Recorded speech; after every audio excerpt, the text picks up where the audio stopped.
Therapists, what is something people tell you that they are ashamed of but is actually normal? Mixed or even positive feelings when a loved one dies after a protracted illness.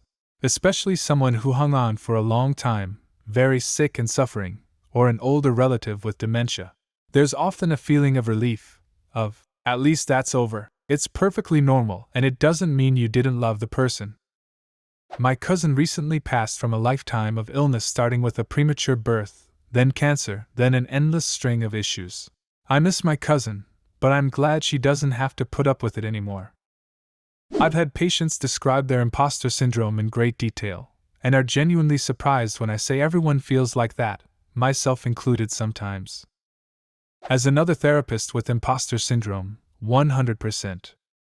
That they do not know what they enjoy doing. Often they have people in their life, including therapists, say, "Try to do something fun today," or ask, "What do you like to do when you have free time?" Many people I work with do not know what those are. Once I explain that I dislike these statements questions because they assume people should know the answer, and that many people don't, I can watch as they relax, take a deep breath, and say something to the effect of, "Oh my, that's so good to hear. I have no idea what I like to do." That's part of the problem. More often than not, they feel like they should know and that everyone else their age has it figured out. They are embarrassed to say that they don't know when in fact not knowing is very common. I couldn't even try to count how many clients I've had this conversation with. I'm not a therapist, but I mentor at-risk youth and marginalized professionals. I'm a black woman myself, who also used to be an at-risk youth, and I've encountered this quite a bit. I usually suggest to them what I did when I realized I had the same problem years ago. What did you enjoy doing as a child? What were your dreams as a child? Is there any reason you can't pursue one or both of them now as a hobby, or even have that as a professional goal to work towards, if applicable? It usually helps, and suddenly they're like, "Man, I always wanted to learn to play tennis," and we find a free meetup for them to go to. Or they say that they used to like model cars, so they go grab a cheap set so they can try it out. It's always low commitment, so they can quit if they find they don't enjoy it anymore. The only way to find if you like it is to do it often. Our busy schedules, or if you have it like I do, our depression, mental health issues, are gonna tell you it isn't worth it or that it's going to suck. To try that, give it a try on 2 or 3 occasions. If that doesn't work, try another thing you used to like. But the only way of finding that out is doing it. See, for me personally, it was that I used to love playing video games. So I went back and got some of the games I always wanted growing up, but couldn't because my family was poor. I had so much fun, and they're also cheaper now. Got me back into gaming again, and now I find retro consoles at thrift stores and buy them. I'm upset that the GameCube is considered retro now, but I digress, haha, as well as new games. I'm also doing art again and starting a number of hobbies I wanted to do as a kid. Feeling conflicted when a caregiver who abused them is exposed faces consequences. Many express feeling bad for them because this person abused them, but they also took care of them, provided for them, etc. I always try to tell them that what they're feeling is normal and understandable, but that the abuser needs to face consequences for what they have done.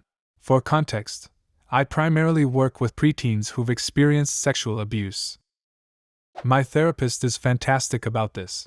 I was abused by my father both as a child and as an adult, and as you can imagine, it's very difficult for me to come to terms with.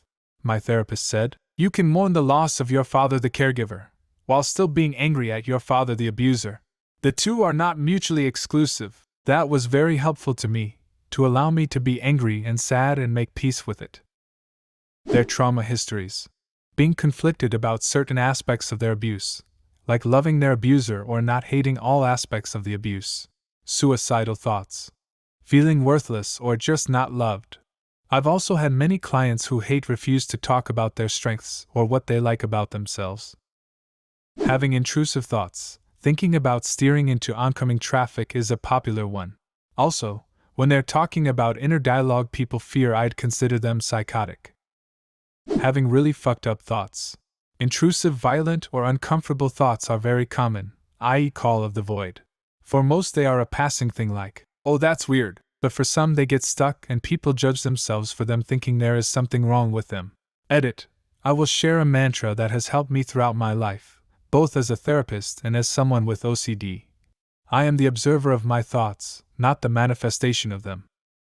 Intrusive thoughts. People often say that they have really unpleasant, and sometimes violent, intrusive thoughts. This is actually a lot more common than people think. It does not mean that you are violent or disturbed. They regret having kids or weren't instantly attached to their child when they were born. It's a lot more common than people think, but the subject is extremely taboo and is not often as discussed due to the shame and guilt that comes with it. I mentioned having these feelings in a supposedly safe space once. I had no idea people could be so over-the-top mean and cruel in their replies. It was deeply traumatizing and I never mentioned it to anyone since. When you're recovering from an addiction, it's nothing to be ashamed of if you lapse or relapse. It's a part of quitting. It doesn't mean you've failed, and it doesn't mean it's hopeless to try. Damn. Needed to hear this. I'm struggling so much with my alcohol addiction. I made it like 15 days last month, then failed. Made it like 5 days a couple weeks ago. Failed again. About to try again starting today. It's hard to keep trying. It's hard to think any of this is worth it anymore. Running away from home. It's a common fantasy to have as a teenager. I tried to run away once. Was mad, so I packed a backpack full of supplies and later that night, threw on the backpack at like 2 a.m. and started to sneak out. I immediately fell down our stairs from the very top and made such a loud noise falling down that I woke my parents up. I was too embarrassed to try sneaking out again. I think when people admit that they sometimes make things up, and they're not sure why, sometimes this spirals into stories they have to keep up. Especially teenagers, often in the context of talking about negative mental health. Then parents catch them being happy, and they feel they must feel down to keep up appearances. This is quite sad because then the low mood becomes reality. But the person is totally convinced they're faking it, when they are actually feeling quite low.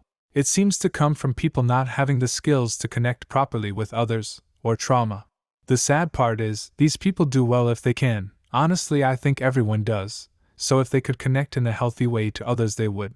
But in these cases they can't, so they take what they can get. Improving their life when people around them are still not doing well. It's easy for people to feel ashamed or guilty when they start making positive changes but see their friends and family not doing the same. I'm trying to pull myself out of the wallowing, self-defeating patterns of my family but find this extremely difficult. I lost my 20s to it, and I don't want to do the same in my 30s.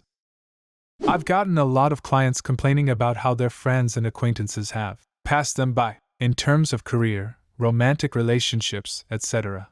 The reality is a lot of people feel that way but also can become successful at any point. How much debt they have and the anxiety that it creates it for them. One of the teachers at my high school tried to commit suicide and framed it like someone had attacked him. It was a big fucking deal in our town, especially when the truth came out. Turns out it was all because he was in debt and embarrassed about it. Most of my experience is with married couples. Almost everyone is ashamed of fighting, but everyone fights. In fact, conflict can be very healthy for a relationship provided that both people know how to process emotions and work towards resolutions. By the way, dealing with conflict, particularly in a relationship, is a skill that can be learned. Nobody is just born knowing how to deal with this stuff. Take the time to learn these skills and your life and relationships will be much healthier. Any tips or resources for getting better with interpersonal conflict? That depends on what type of conflict and how you deal with it currently. There are definitely some behaviors to avoid. Defensiveness, criticism, contempt, stonewalling, generalizing, etc. Here is a quick example. Say your partner tends to leave socks on the floor. Don't say, "You always leave your socks on the floor." Try a more constructive approach. "It upsets me when you leave your socks on the floor. I know you have a lot on your plate. Can we work on putting them away in the future?" Provide suggestions, offer help, be positive, etc. Going from my limited experience as an assistant working with mostly very traumatized adults, I get the impression that suicidal thoughts are common, explained as then I won't have to suffer anymore. Fear and anxiety are two monsters that shape themselves to fit the person experiencing them, but both are also common. A very specific one that many of my residents struggle with is survivor's guilt, meaning they can't get to terms with the fact that others died while traveling together. that things have gotten worse for them over the pandemic. People are still holding themselves to pre-pandemic standards for stress, loneliness, and frustration, on top of already personalizing failures that are actually societal problems like wage stagnation, inflation, civil rights erosion, etc. People still think they're supposed to just deal with these levels of stress. Being angry at loved ones. This is largely bound in the social idea that somehow anger is an unnecessary, bad emotion. Anger, like any emotion, is adaptive when applied appropriately, i.e., assertiveness. I get a lot of people who feel like they're a bad person for being angry with friends or family, so they just try to hide it. Pro tip: that shit don't work. Use it, explain why you were angry in a responsible adult manner, and the relationship will be better off in the long run. And if your thought is that the other person will explode, then you should either reevaluate how you're handling the discussion or whether that person is really worth keeping in your life. As a therapist in the Midwest, by far the most common one I get is being mad at loved ones, especially children. I don't know how many clients I have had shamefully admit that they get angry, or even have fleeting feelings that they don't even want their kids when they cry act up. Note: this is a completely normal reaction, and none of them ever follow through, of course. Sometimes I threaten vengeance on the guy who cut me off in traffic, but that doesn't mean I actually want him to die. Your first reaction is automatic and can be driven by stress. In the last year or so, I've noticed a lot of people admitting that they're not productive with their free time. They say things like, I should be cleaning, exercising, taking a second job, or doing some kind of income-producing hobby during their free time. They're ashamed that they watch Netflix or take naps. I blame all the hustle culture lately. It's okay to watch Netflix with your free time. I emphasize that free time is for activities that fill your cup. Work and exercise are great, but that's not free time. If you've done everything you need to do to take care of business, your body, and your relationships today, then watch some fucking Netflix. What totally normal thing are you ashamed of? Leave a comment and subscribe to the channel if you want to see more videos like this one.